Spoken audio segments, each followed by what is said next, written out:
What an incredible World Series. That was epic. But I admit, I was wrong. I was wrong. I thought the Blue Jays would get it done in 6 or 7 games. Dodgers in 7? I did not see that happening. But what a fun series. I'm still so tired from the 18 inning game 3. Still falling asleep throughout the day because of that game. Unbelievable. Let's jump into the fun. Game 1, it was pretty exciting if you were a Blue Jays fan, but not if you were just a fan watching for baseball's sake. It was awesome that Savage was pitching game 1. As I said before, he's from Pottstown. He's 22. He was in single A.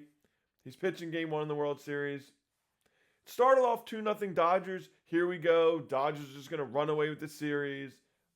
Oh no. But not so fast. Dalton Varsho, named after Darren Dalton. He ties it up in the 4th with a 2-run home run. We were going to be looking at a great game until just the 6th inning just got blown up, and the Blue Jays scored 9 runs in the 6th inning. That's the most runs in a World Series inning since 1968. So, like I said, it wasn't as fun if you were just like a baseball fan watching for the game because the Blue Jays ended up going off and just scoring 11 runs, and Dodgers scored 2 runs later with an Ohtani home run. But yeah, 11-4. Blue Jays took game 1 easily. Wow. So this home field advantage is pretty legit, right? Well, not so fast. Game 2 is about to start. So game 2, Blue Jays just won 11-4 game 1. They're rolling. Here we go. It's Yamamoto coming off a complete game in the series before. There's no way he's going to get another 9 inning game, right? No way. Wrong. Wrong. I said I thought they'd hit him. They did the opposite of that. I was so wrong. Snell got hit, who I thought was untouchable. Yamamoto just dealt again. So 9 inning complete game again. He only let up 4 hits, no walks. What? Like, what is this? He just pitched 9 innings again. And Gosman pitched pretty well too, but it's very hard to just outdeal a pitcher that's pitching 9 innings. So it was good. Kudos to Yamamoto. He ties the series up. It's 1-1. It's going back to LA. They got 3 straight games. I don't know. I mean, I did think that they could split at worst and then you just got to win like 1 of 3 in LA and then come back and they could win both home games or win 2 or 3 in LA and win 1 of the home games. But we know that's not what happened. But let's take you to game 3. So game 3, it's Scherzer versus Glasnow. What a game. But the craziest thing was, it went 18 innings. We basically saw 8 games of the World Series, the 7 regular games and the 2 games in 1 for game 3. What a treat. Let me first start off by saying, and I'm not going to give names, but kudos to the friends and family members that were texting me all the way up until 3 a.m. for that game. I can't believe with how many people stayed up and watched that game. Wow. So I thought like I was one of the only ones up, but no, there were a lot of people up, blowing up my phone, me texting back and forth, going till 3 a.m. So that's pretty crazy. So thanks for keeping me up awake and enjoying the game because that was fun. So the scary thing was though, like when was it actually going to end? Because it was in LA. Like the game would have kept going regardless. But let's think about this. So the game ended at like 2 or 3 a.m. our time. In LA, it was only 11 or 12. Like that's not that late. What if the game went to like 1 or 2 a.m.? It would have been 4 or 5 a.m. our time. Like, was I about to pull an all nighter? Something I haven't done since maybe like high school or early years of college? Oh my gosh. I was like, please end. But at the same time, I want this game to go on forever because it was truly epic. But it ended at 18 innings. It went till 3 a.m. It's crazy. But let's just like talk about that game for a little bit. Elite, elite. Like I said, Alejandro Kirk is turning into elite. He gives the Blue Jays a lead in the 4th inning, makes it 3-2. Like he's unbelievable. 7th inning though, things get a little scary. All hail George Springer! He gets hurt. He actually gets hurt. Their leadoff guy, their clubhouse guy, their veteran, the dude who's hit 23 home runs in the postseason gets hurt. Now it's just like, oh no, he's done. But you know what they do? The Blue Jays persevere, and Bo Bichette gets Vladdy in with the single, and it's 5-4 Blue Jays. And we're going into the seventh inning, but not so fast. Ohtani, who else? Ohtani with a home run in the seventh inning. He makes it 5-5 in the seventh inning, and we're like, no, Ohtani, it's over. Base running blunders for the Blue Jays were basically, I would say, the theme of this game, because in the ninth inning, what happened there? IKF gets thrown out at third base. Like, you can't do that. You just can't. Like, why? It could have been first and second, one out. He gets thrown out at third. And then in the 10th inning, Davis Schneider, trying to go home, gets thrown out at home off a double. Like, that could have been their time to win, but nope. So let's talk about Ohtani intentionally walks after intentional walk after intentional walk after intentional walk after intentional walk. And I'm not exaggerating. He had 5 walks. 5 walks. So Ohtani got on 9 times total. 2 doubles, 2 home runs, and 5 walks. So the moral of the story is the Blue Jays had their chances. They had base running blunders in the 9th inning and the 10th inning. And they didn't even pitch to Ohtani, but it was just battle after battle after battle after battle. I believe the first time Ohtani intentionally walked, they kind of was a kind of scary idea because he tried to steal, and then you just get the second, and all of a sudden you just hit a single and they could win the game. But no, he actually got caught stealing at second. Unbelievable. By who else? Alejandro Kirk. He's elite defensively and offensively. But the game ended none other than Freeman, walk-off home run, 18th inning. That's his second straight World Series with a walk-off home run. Unbelievable. A few points of this game.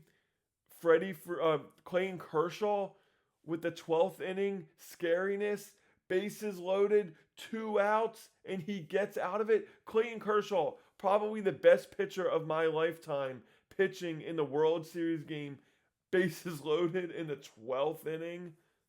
I would have never saw that coming. Will Klein from Indiana pitching 4 innings of shutout baseball. Who's ever heard, no offense to you, of Will Klein? I have not. So that was unbelievable. And it's crazy. So Dodgers won that. So it's the next day now, talking to my dad, and I'm like, there's no way the Blue Jays come back from this. They just lost an 18-inning game. They're still in LA. How are they ever going to rebound from this? I think they're kaput. Literally kaput. And the crazy thing was, 16 hours later after that game ended, Ohtani, who just got on base 9 times, is about to pitch. What world are we living in? Seriously, what world are we living in where the batter gets on 9 times and then he's about to go pitch Game 4 of the World Series? I just don't understand, but you know what? That's what happened. So, there's no way the Blue Jays are going to come back from this, right? Well, I was wrong. So, Ohtani's pitching. He just wanted to go to bed, like he said in his interview after Game 3, and he got hit hard. Let up 4 runs. Bieber pitched a gem. Chris Bassett, who is the starter, out of the bullpen. He was great. Vladdy home run. Gimenez strikes again and gets an RBI. And the Blue Jays win 6-2 and even this series in Game 4. And they got home field again. Just have to play one more in LA, and then they go back home. This is unbelievable. This is kind of like what I said. Just maybe split at home at worst. Just win 1, maybe even 2 or 3 in LA, and then you just got to win 1 or the 2 at home at the Rogers Center, the best home field advantage they have. So Game 5, I sit down, turn the game on, and boom, back-to-back jacks. Davis Schneider from South Jersey, Vladdy Guerrero, home run, back-to-back. Vladdy Guerrero is not playing during this World Series. He batted 333 during this World Series. He batted something like 400 and change in the, or maybe 397, I believe it was, in the whole postseason, Vlad Guerrero is not playing. He's winning this series. Let's go. It's 2-0 already. Toronto off of Snell. Who cares if it's Snell? Let's just beat him again. Boom, 2-0.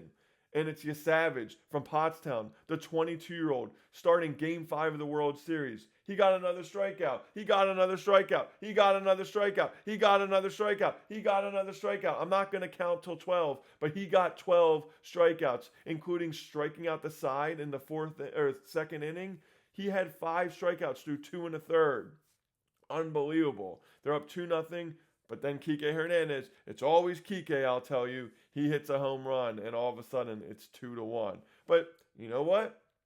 Savage just keeps on going, strikeout after strikeout, and he set a World Series record for a rookie pitcher of 12 strikeouts. He's 22 years old. Like, literally, I was talking to someone, 3-4 years ago, he was probably hanging out with his friends in a basement drinking some Miller Lite, and now he's pitching for the Toronto Blue Jays in the World Series Game 5 and strikes out the Dodgers 12 times. Oh my gosh, it's crazy. Like, the dude made like $55,000 this year, and he's now in the World Series. Crazy. So, Snell gets rocked, lets up 6 hits, 4 walks, 5 runs. I had no idea that was coming. Snell is unbelievable. And Savage pitches 7 innings and strikes out 12 in 1-run baseball. Unbelievable. So, after the 7th inning, the Phillies' finest closers, Sir Anthony Dominguez, Jeff Hoffman, come in and shut the door. And boom, this game's over. The Blue Jays win, and it's 3-2 now, going back to the Rogers Center. Like, this is what they wanted. This is what they need. They have the best home field advantage in baseball. 54-27 during the regular season. 27 games over 500 at home. Like I said in my prior episode, they are unbelievable at home. Should I do the horn? Sure. Every home run, that horn goes off. The blue jacket goes on. This is it. There is no way they are going to lose one of or both of these games at home. They just have to win one. There's no way they're going to lose, right? Wrong. Wrong again. They really did. They lost both. Like the Philadelphia Phillies, NLCS in 2023, when they lost to the Diamondbacks, they literally lost both. I thought there was no way that was going to happen. Well, let's talk about it. Game 6, Yamamoto versus Gausman. There's no way you can just let Yamamoto just go in and deal again and crush you. With Gausman, Gausman's probably the Blue Jays' best pitcher. Like, yes, Savage has been going off and being the best right now, but Gausman's their man. So you're at Game 6 at home. It's Gausman. This is what the Jays want, man. Gausman just got to win a game, and it's over. One more game. It's 1-0 Dodgers, and I believe it was the 3rd inning, and Mookie Betts is up.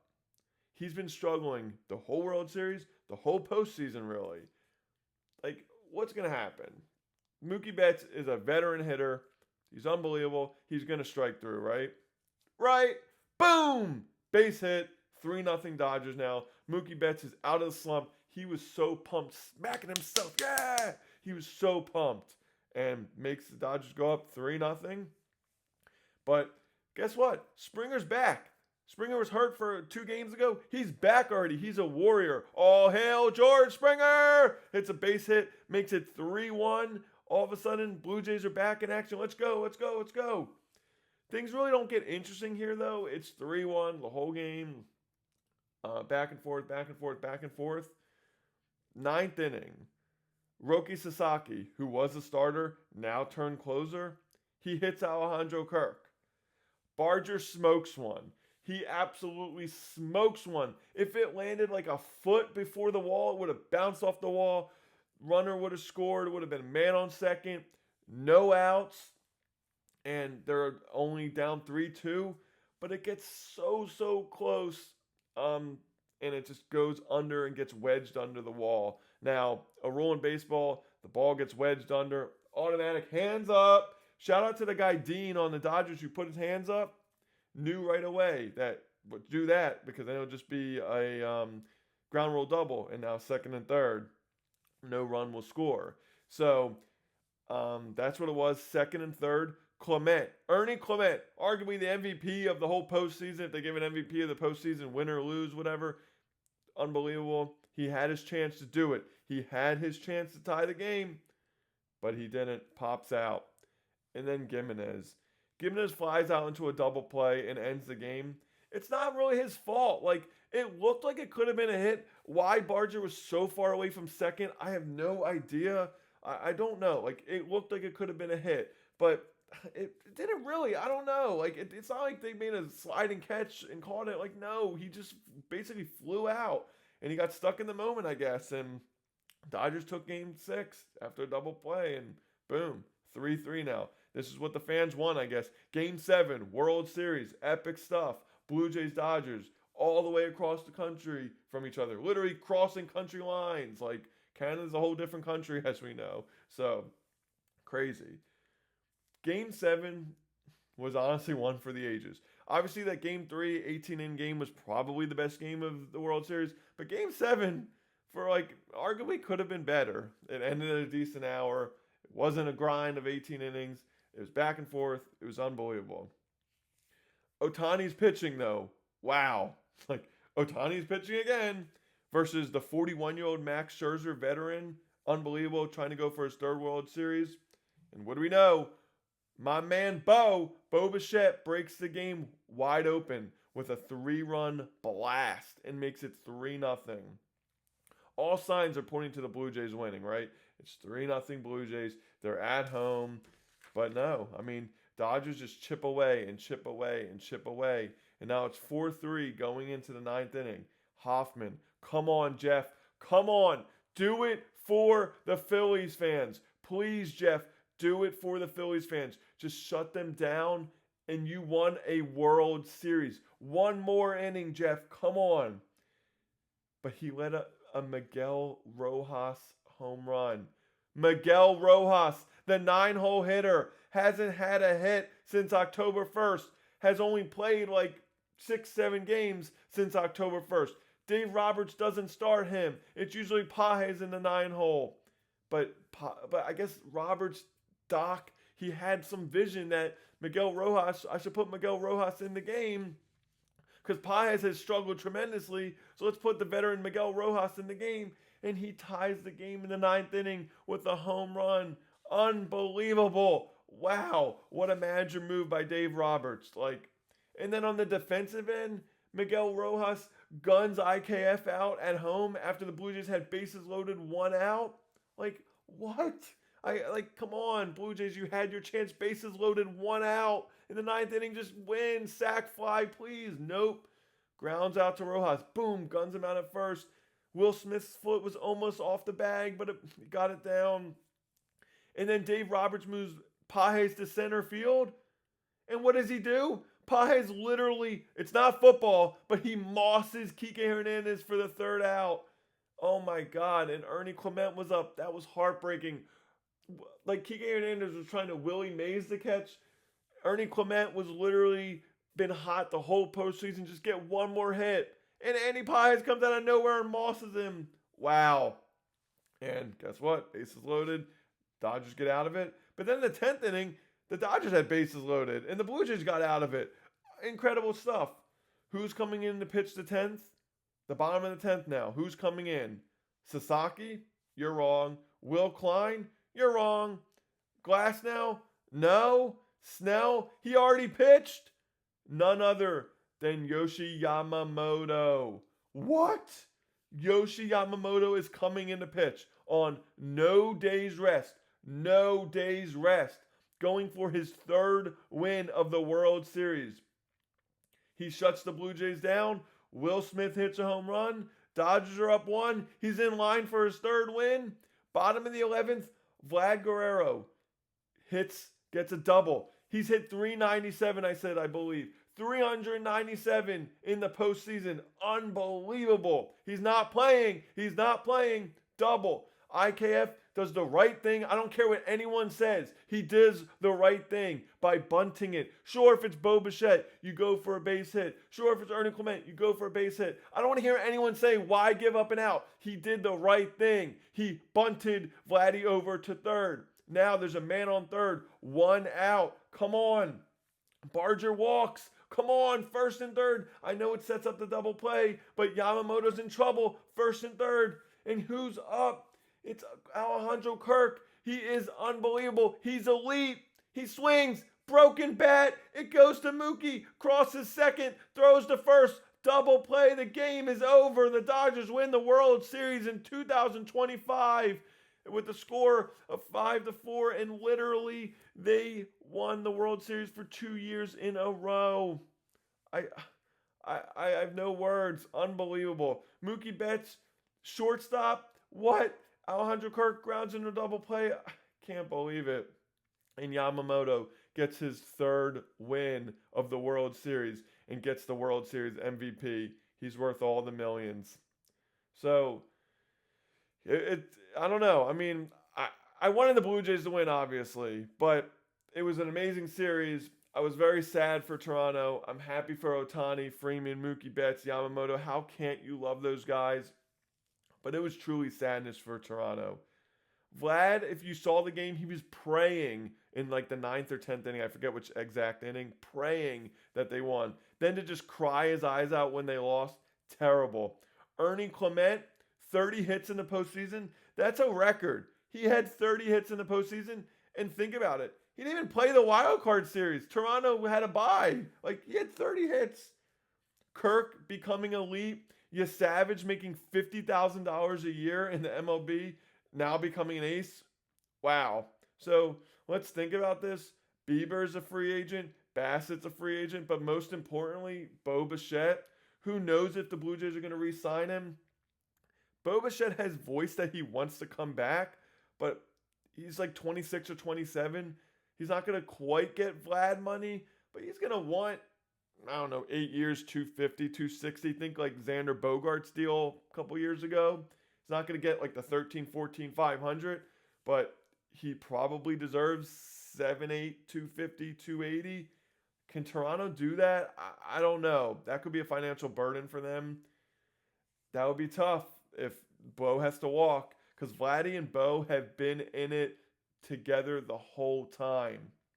So, just reflecting on it, I don't think the Blue Jays get anywhere close to the World Series again. I think the Yankees get one big guy in the offseason, maybe a second guy, and they may probably make a run for the World Series. Dodgers win again. Ohtani, I guess, is the best player of all time. Yamamoto, amazing series, 3 wins. Will Smith, who we all forgot about, great hitter, clutch home run after clutch home run. Freeman, of course, it wouldn't be a Dodgers World Series if Freeman didn't hit a walk-off home run in the World Series. Betts struggled a lot offensively, a lot, and they still got the World Series win. He played great defense, and he's still a top 3 hitter on that team, but he just didn't show it this whole postseason, and they still got it done. So, I miss baseball so much already. That was epic. Nothing truly compares. Like that series, just from the pitching to the defense to the home run by Miguel Rojas, Yamamoto getting 3 wins. It just, Savage coming from single A. The one thing I always say is, like, in basketball, some people want me to start an NBA podcast. Maybe I will, maybe I won't. I don't know. Maybe I'll surprise you all. But like in basketball, the game, you're down by 1. Who's the ball going to? It's going to SGA. It's going to Luka. It's going to Maxey. Who else? Like, it's going to go to the stars. It's going to Durant. Like, it's going to go to Giannis. Sometimes a kick out for a shot. But baseball, you just never know any given day who's going to be the hero. Like, Will Smith. Is it Miguel Rojas? Obviously, Ohtani has been a beast, but like, who would have ever thought Miguel Rojas, and a 9-hole hitter who's played like 6 games in the past 20 opportunities, 9-hole hitter, hasn't got a hit since October 1st, hits the home run to tie the game, and Jeff Hoffman blows it. There's so many intertwining workings that managers have to think about. Shout out to Doc. He's incredible. Feel so bad for John Schneider. But with that said, I'm signing off. I miss baseball. It'll be back, though. I mean, we're already in November. It'll be back. Baseball's coming back into March. Let's all have a great winter. Let's get through the cold season, or wherever you are. Maybe you're still warm, but let's get through the cold season, and pitchers and catchers will be reporting sooner than we think. Let's go. I love baseball, and I'll talk to you all later. See ya.